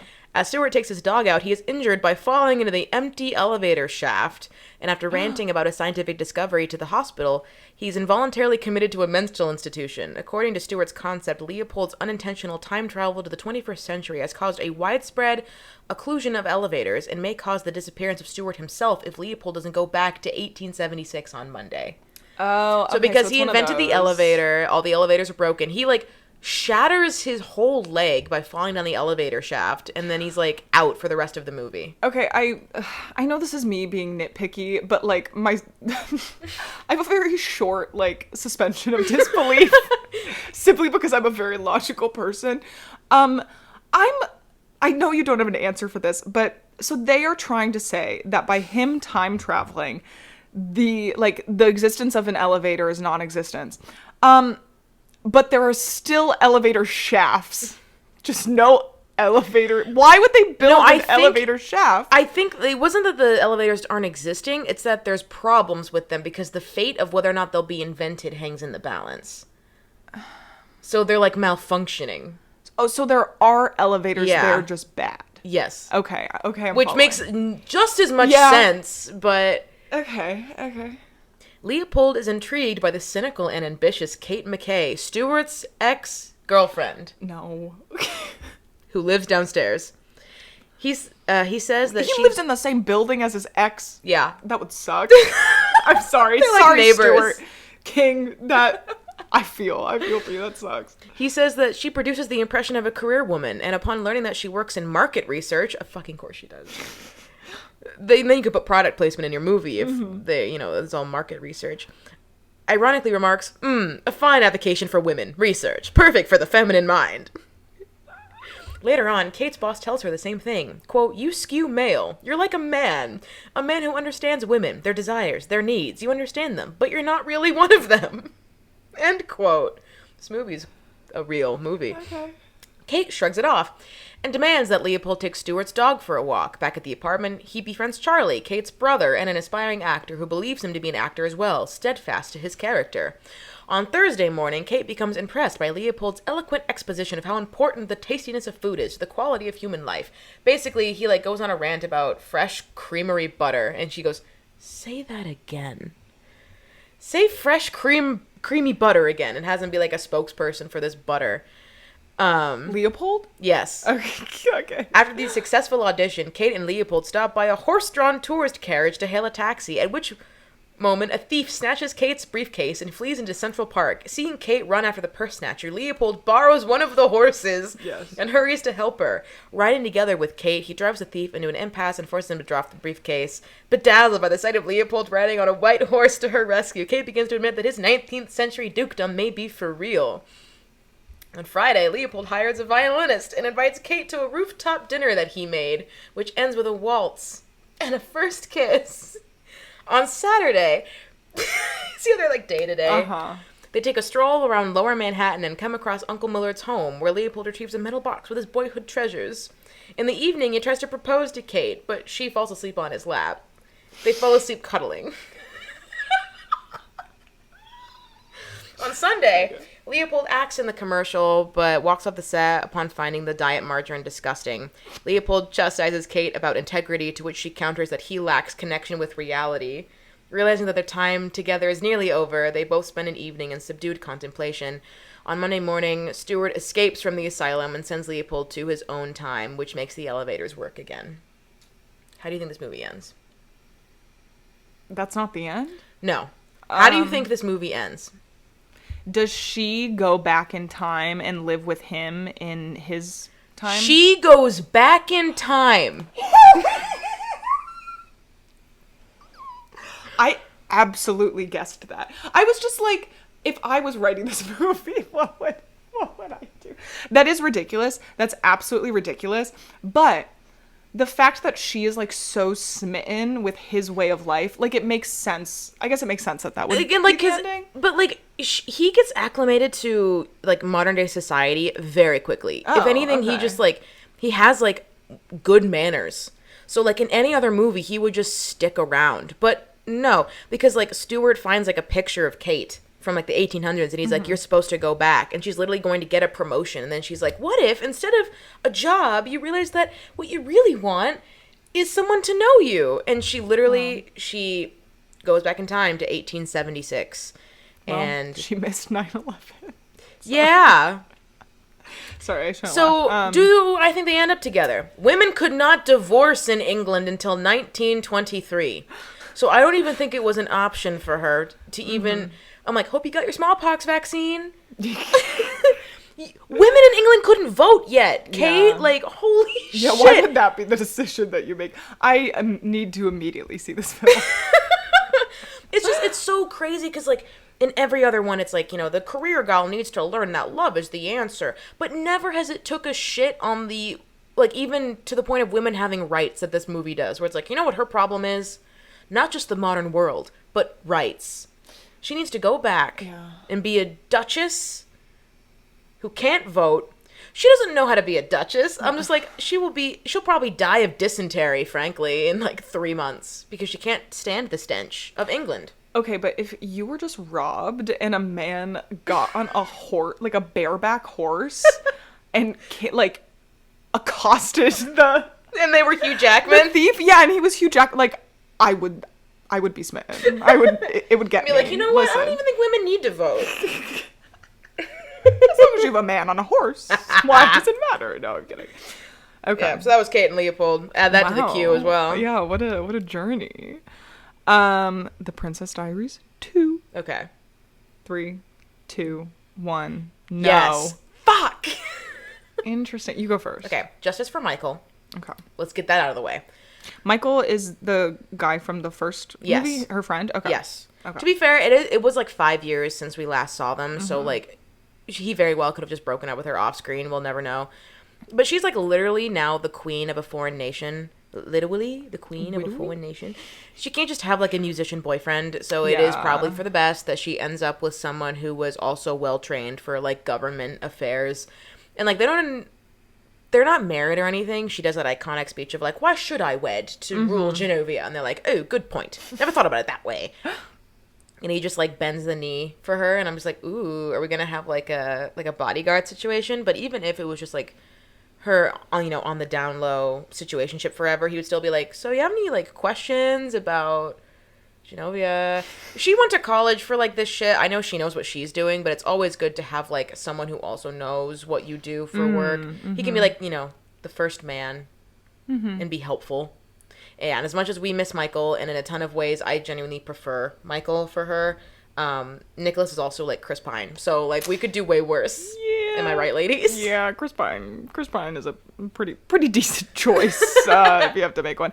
I said no because I kind of feel like they are so obviously deeply attracted to each other. But maybe you're changing my mind. Oh. Maybe you're changing my mind. Because my whole thing was I'm kind of like, listen, I think that they're attracted to each other, but I don't really see, like, enough substance there for them to, like, build a relationship off of. But then I didn't think about the fact that, like, he's literally, like, a born and raised Genovian. Like, he can kind of, like, maybe help her in areas that like she's not as well versed in, because like obviously she didn't grow up there. I think you might have changed my mind. I don't know. I think, yeah, because now I'm thinking about when they're like under the tree and they're talking and stuff, and I'm like, maybe they could The work. only awkward thing is like he was also like eligible for the throne and he like abdicated so she could have it. So then it would just be like, are you ever gonna be king ever? I think I looked this up. Aren't they like first cousins? Don't say that. I think they might. Kaylynne, don't. How they're definitely dare you say that to me? Closely related. I think they're close. Let me, one moment. Okay. Fourth cousins. Not horrible. Yeah, they might have fucked up kids. Yeah. It says he was named after his grandfather. He and Mia share a common royal ancestor, King Chevalier. Nicholas is the great-great-great-grandson of the king. This means that Nicholas and Mia are something akin to fourth cousins. So like they are a little bit related. It's a tiny foreign nation. I'm sure everyone's related to everyone. Yeah. Wherever it is that Genovia is supposed to be. They're a tiny bit related. But who among us? Aren't we all just human when it comes to it? I don't see one race. The human race. It could be worse than fourth cousins. Let's just say that. That's it could be better. It could be worse. But it could be worse. Yeah, I think I might concede here. I think that they could stay together. I think you changed my mind. Because my whole thing was just like both of us going. My whole thing was simply that there wasn't enough evidence within the film, but I'm not reading between the lines like you are, and I feel like that really brought a new perspective. I'm a scholar. So yeah, I'm like, thank you. You're like, I only read the synopsis, and you're reading between the lines of the synopsis. Okay. Next up, the Parent Trap. The parents of the Parent Trap. The parents of the Parent Trap. I don't care about the butler and the house. What is Chessie? Is she? I guess the housekeeper. Yeah, those are two gay people. They don't. This is censorship, Disney, and I won't allow it. It's just we're just talking about the parents. Yeah. Okay. 3, 2, 1. Yes. Okay. Mm-hmm. Okay, but I have a complicated yes. Me too. Okay. Me too. So they really end this movie right as you're about to go like, oh, how will that work? And the movie goes, oh, don't worry about that. Wedding, end credits. I think they make it, but it is not a happy marriage. Like, most designers have multiple estates, so I can picture Elizabeth taking the old PJ out most weekends to her husband's winery in Napa. But I don't think the travel is an issue, at least for her. I think she's always kind of like a jet setter, as most fashion designers are. I can see her being the one that travels. But I think this is a marriage of arguments, like, where do we raise our daughters? Do we like the American school systems? Where will we spend holiday? My grandfather's sick, Nick, and he's old and he needs to see the girls more, like whoever. I think they're both too scared to be single again, so they won't divorce, but I can see the twins growing up and being like, okay, maybe we shouldn't have gotten mom and dad back together again. Yeah.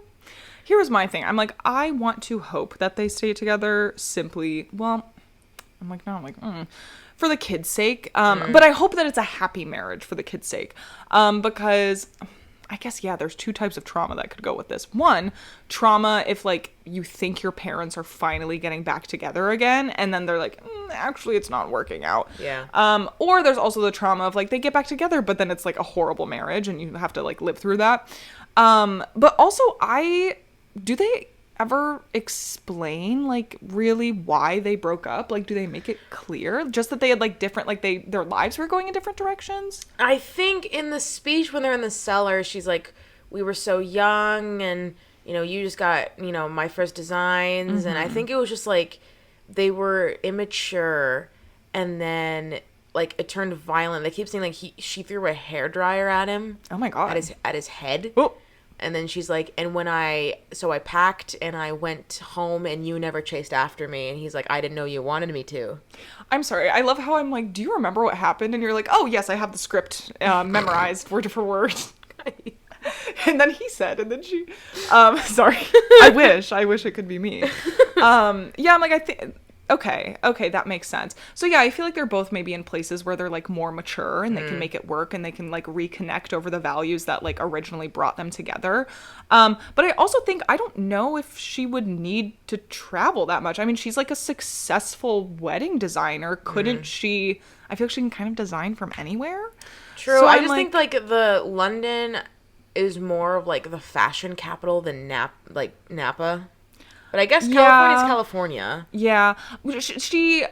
She probably would have to travel for work, but I don't think it would be like constant. An every weekend thing. Yeah, I feel like she might have to do something like every month or so. Yeah, like a conference or something. Yeah, just to like maybe go back. But I'm sure she could like maybe she could open up design like I guess centers in California too, and then she could be like expanding her business in that way.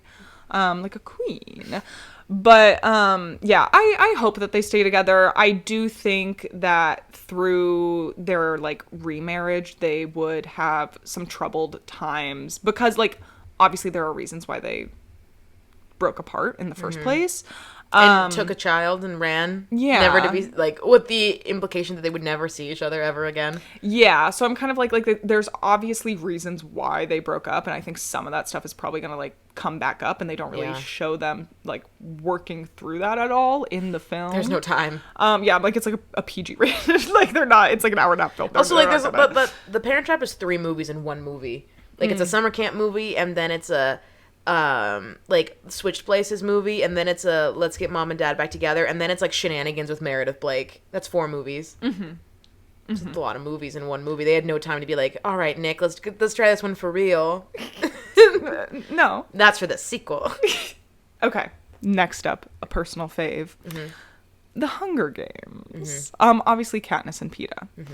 3, 2, 1. Yes, of course. Yeah, of fucking course. I love them so much. I didn't even write anything down for them because it's just such an unspoken, obvious thing. I love them. I could go on about the 2 of them for like the rest, but we're already so long in this episode. I could a whole podcast just dedicated to those 2. Yeah, I'm like, here's the thing. I feel like their relationship is portrayed differently in the films than it is in the books. Because when you're reading the books, for me, it is very, very clear that, like, Peeta and Katniss should be together. Yeah. But then in the movies, at least in the first one, like, they make it seem like she's just like, she doesn't actually have feelings for it, and she has to force it for, like, her own safety's sake. And, like, that's not how it was in the book. That is not, like, they had a real connection. And also, like, they both, not to, like, trauma bond them, but, like, they did both experience the same trauma. And I think because of that, Katniss, who is someone who is, like, very emotionally closed off, like traditionally, I think she can really like trust him with her feelings. They can have like deep conversations and kind of like work through that together. And also, okay, I'm sorry, anyone who thinks that Katniss and Gale belong together, I'm therapy. Like, yes, I'm like, they're friends. There was maybe a romantic connection. They do not belong together, in my opinion. And there's even a thing I remember, I think it's in the last book, where like Katniss is like, you know, married to Peeta. They have kids. They're like doing stuff. And then Gale, like, they like reconnect and have a conversation. If I'm remembering this correctly, I could be making this up. It could be a fanfic. Yeah, but I'm pretty sure that happens. And I feel like they're connected in a different way just because like they are childhood friends. And it reminds me of like, we recently watched Past Lives. And it kind of reminds me of Past Lives, where like I feel like Peeta is her Arthur, where yeah, like he's there for her, and he's so sweet and so kind and so caring and such a good partner. And I feel like Gale, there's like, I think a lot of people want them to be together because they're like, oh my god, Liam Hemsworth is so sexy. Like I feel like if you're Team Gale, get out of my face. No. I think she even says it best. Like the last line of the last book, it was just like, I thought I needed Gale's fire. I have plenty of fire. I need someone to remind me that life is worth living. Plus, then she gets to be the caretaker because he has his own, like, illnesses to go through. Yeah. They are, like, the gold standard. It's not even it's not a debate. No, they belong together. The kissing booth. This is yet another film. I've only seen the first one. I have no idea I think there's 3 of them. I have no idea what happens in the second or third. So my opinion is solely based on the first one. And Skyler has told me that there is a definitive answer to this that happens in the third movie. But my opinion is not based on that. Okay. Okay. 3, 2, 1. No. Fuck no. First of all, this is a Wattpad romance. Yeah. So it's all the toxicity of the Wattpad over-dominating, like, domineering boyfriend. They fight all the fucking time. They can never communicate effectively worth a shit. It's always really weird because, like, he's her best friend's brother. And it's never good. And the definitive answers in the third one, they literally do break up. And I said, like, you said that some fans are like, it's ambiguous. It is not. They go to different colleges and they meet up for, like, presumably the first time since they've broken up. And then they're just like, hey. And he's like, you want to ride a motorcycle sometime? Let me know. And she's like, okay. And they smile. And then they go their separate ways. And that's the end of it. No. What? Yeah. I have no compelling reason for why these two need to occupy each other's space. Yeah. Again, I've only seen the first one, and simply based off that, like, their lives are just moving in separate ways. They're in high school. We have to repeat. Like, I don't see them ending up together, which, like, awkward for her and her best friend's relationship, but also, like, they're in high school, so maybe, like, they kind of grow apart too, and it's not that awkward. I don't know. All right. The Devil Wears Prada. This counts as a rom-com. This is our last one. Oh, wait, no, I have one. Shit. Yeah, I've never seen that. So this is going to be your Kate and Leopold. Bring me through it. Okay. One of my favorite rom-coms is Crazy Stupid Love. I feel like, not that it gets a bad rap, but I've had people be like, no, it's not that good. And I'm like, shut the fuck up. No, a big reason why I really like it is because I feel it's the same reason why I love, oh my God, what's that one British movie where it has Natalie Portman and she is, like, married to this guy's, like, best friend, and then he ends up, like, falling in love with her, but then it's what the fuck? Star Wars. It's Love Always. Oh, have you seen that? No. Okay. No. I love Always, and a big reason why I love Always is because it's one of those movies that shows, like, all different types of love. You have romantic love, you have familial love, you have friendship, you have, like, I just adore the fact that it, like, approaches love in all these different ways, because I feel like, especially in movies, it is only shown romantically. Yeah. And, like, it does have that aspect to it. And it also, like, it follows all these different families and, like, how, and like, couples and stuff, and, like, how all of their paths kind of cross. I just love that movie. But anyway, we're not talking about the movie. We're talking about Crazy Stupid Love. And specifically, we are talking about Ryan Gosling and Emma Stone in that movie. Emma Stone in that movie, Jacob and Hannah. Yes. I think that they end up together. Okay. Because, listen, Jacob is. Do you know anything about Crazy Stupid Love? Not even a little. Okay, let me pull up. Let me pull up the synopsis. You're like, you got your synopsis. It's my synopsis time. So Steve Carell plays Emma Stone's dad. What the fuck? Yeah, literally, like, it's a good cast. Yeah, Steve Carell and Julianne Moore are Emma Stone's parents. What?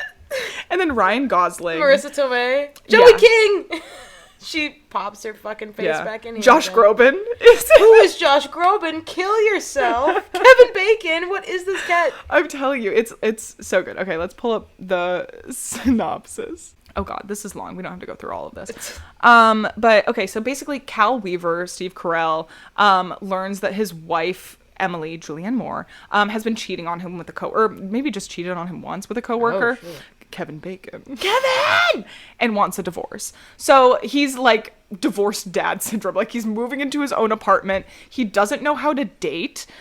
He's just, like, so, like, he's been married, like, he married, I'm pretty sure they were high school sweethearts and they married, and, like, he literally just has no idea how to, like, talk to women. So he begins frequenting a bar, and, like, gets really drunk, and he's talking really loudly about, like, his divorce and, like, how his life sucks. And Ryan Gosling comes up. His name's Jacob. And he's like a womanizer. He's like always at this bar, you know, just trying to see like how many, like he's always going home with a different girl. Like he has Riz. That's like the whole thing. Oh, okay. I know, I'm sorry. But that's like the whole thing. Like he's just this very like suave, you know, charismatic guy. And basically he overhears Steve Carell like going on about how like miserable his life is, and he's like, he takes pity on him and he's like, I'm gonna help you out. Like, I'm gonna help him out. And he basically starts like coaching him. So he takes him shopping, gets him a new wardrobe, teaches him about like the art of seduction, and they end up becoming like friends. And then they end up falling in love. Please. No, they end up becoming friends. So then there's the whole storyline of like Cal trying to like revitalize like his love life, and like that's a whole storyline. That's not the storyline that we're discussing. So Hannah, a law student, which at this, I may have kind of ruined it, but at this point in the movie you don't know that Hannah is Steve Carell's daughter. About to take the bar exam and is expecting a marriage proposal from her boyfriend Josh Groban. Who among us? I know. Hannah's best friend Liz doesn't believe Hannah's happy with Richard, Josh Groban, and thinks that she should have hooked up with Jacob the night the two met. They like met at this bar. He tried to like swoon her, and she was like, no. It was very much like he was trying to be like, hey girl, like what's up? And Ryan she was Gosling. like, I know, and she's like, I'm studying for the bar exam. Leave me alone. Yeah. At the bar. Yeah. Best place to study. So, so she's like, you should have hooked up with that hot guy that night. And she's like, I'm literally about to get proposed to. What do you mean? So after Hannah passes the bar exam, Richard does not propose, but instead extends a job offer at his law firm, leaving Hannah hurt and disappointed. So he's like, I have this big dinner, like I'm inviting all of your friends and family. And she's like, oh my God, it's going to happen. And he's like, you should work for me. And she's like, So she storms from the restaurant and returns to the bar where she originally rejected Jacob. And of course, he's there. And Hannah pulls his attention from another young woman and kisses him passionately. Oh. The two return to Jacob's home, plan to have sex, but end up staying awake all night long talking. Oh my God. Jacob soon starts a relationship with Hannah. So they're like dating. Yeah, they're dating. And during this time, Jacob is still like spending time with Cal and like, you know, trying to get him to, you know, like they're friends. Yeah. But then like Cal kind of gets jealous because he's like, you're spending all this time with this new girl. Like I thought we were friends, whatever. So then Hannah is like, hey, like mom and dad, I have this guy. I really want you to meet him. Like I think he might be the one. And then Ryan Gosling shows up and Steve Carell, because Steve Carell knows all this shit about him. He's like, I know how you treat women. You are not going to be with my daughter. Like he completely does not. And he's also like, you betrayed me like this, like my best friend. And it's this whole thing. So that's like mostly what you need to know for this. So he does end up like seceding, and he's like, you know what, Jacob, like I approve. Like I see how you treat my daughter. I see how you've changed. Like welcome to the fam. So yeah, he's already besties with Hannah's dad. He's in. And then like their connection is just so like, I feel like this is a movie that like actually shows their connection. And it's like they do have something deeper than just like sexual attraction. They stay up all night long, like talking. You really see like their relationship grow and develop. And like they're clearly very compatible. And I think as long as Jacob stays committed and doesn't get bored or scared off too easily, which I do kind of see happening maybe. But I think as long as he can stay committed, like I see them together. Aww. Yeah, it's a good movie. I love that movie. We have to add that to the queue too. I know we do. Damn. Okay. What a good pitch. Okay. All right, last one. Final cinema. The Devil Wears Prada. The couple. It's just, what are their names? I don't even know. It's Anne Hathaway and her bitch ass boyfriend. Yeah. So we're not even doing the 3, 2, 1. It's a no. No. Absolutely not. He's awful. He sucks. And like the fact that she genuinely, like I get it, like leave the job if you're unhappy, but it's framed like she left the job because he was like a big part of that, and like I'm losing myself in this job. I genuinely don't know if he would be happy if she were successful anywhere. Yeah. Like he's constantly preying on her downfall. Like throwing herself into any sort of job, I feel like would make him feel really pissed off. I'm like, okay, not all of us can like only half-ass love our jobs as chefs, okay? And like some of us love to work, and I just think if she ever found something that she was genuinely passionate in, that she would also put her whole fucking like pussy into it, he would be like, I feel like I don't even know you anymore. Anne Hathaway's character. No, it's Andy. Your mind. Because she's like Andrea. Oh, yeah. Meryl Streep called her. What's his name? Let's see. Bitch. Nate. Oh, fuck. We said the same thing. I've never met a good Nate. In my life have I ever met a good Nate. In my life. Yeah, that ended with, hold on, I want to go through how many of these do I actually think ended up together. 9. Okay, actually 9. That's more than I thought. Yep. Sorry, this was a long one, everyone, but if you want more couples, please feel free to let us know if we missed any, because this is also really fun. I love treating fictional people like real people. Yeah, I think I technically have 10 because you changed my mind on one of them. Oh yeah. But yeah, we had about the same amount. And who says romance is dead? Not I. Not me, 2 hours ago. I certainly didn't say that. I'll take back. Yeah, thank you guys so much for listening. Let us know if you liked this, I guess, style of pod. I don't know. We are on Spotify podcast, or no, we are on podcast.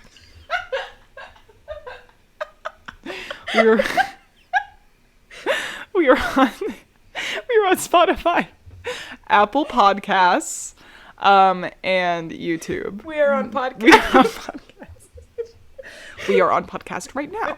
I am podcast right now. Yes, thank you so much for listening, and I love you. Come back next week, and thanks for listening to 2 hours. All right. Bye. Bye.